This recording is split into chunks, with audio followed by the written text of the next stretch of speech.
Hi everyone, it's me Percy again, and for today's video, tuturuan ko kayo kung paano kumuha ng electronic record of employment or requirements to kapag nakahanap kayo ng bagong employer. So, isusulat ko din sa description below yung mga details para po madali sa inyo or copy-paste nyo na lang kung may mga naguluhan kayong mga bagay-bagay. So, unang-una yung gagawin, punta kayo sa gov.hr. Then, after that is hanapin nyo po kung anong bank kayo pabor or kung anong bank ang gamit nyo ngayon. Then, example lang to sa akin kasi since Raiffeisen or Mojarba po ang aking gamit. Ito po yung aking sample ngayon. Then, click nyo lang po yung box dito sa baba. Then, punta kayo sa iyong bank account or online.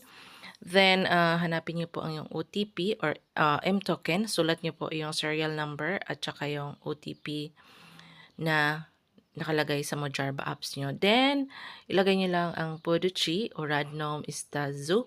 Ito-type ko sa description below.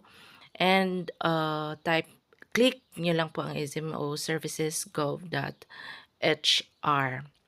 Then, i-click nyo lang po ang SMO e-services. Then, yung iba naka-translate na kasi hindi ko maintindihan. So, click nyo lang po dito ang e-osloge SMO A. And marami pa yung pwedeng makukuha dito kung i-translate nyo lang. Then, may nakita kayong 3 dash sa gilid. Pindutin nyo lang po yan.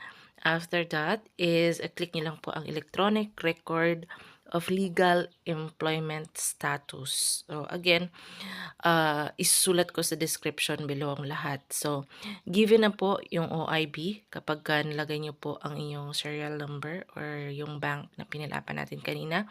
So, enter nyo lang po ang inyong email at create a record.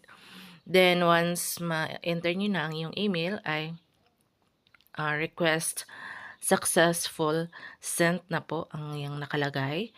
And double check nyo po sa iyong Gmail kasi nagsisend na po siya agad-agad. Then, naka-PDF naman yan. So, i-print nyo lang or ipasa sa inyong bagong employer. So, again, that's all for today's video. Thank you so much everyone. Ingat and God bless.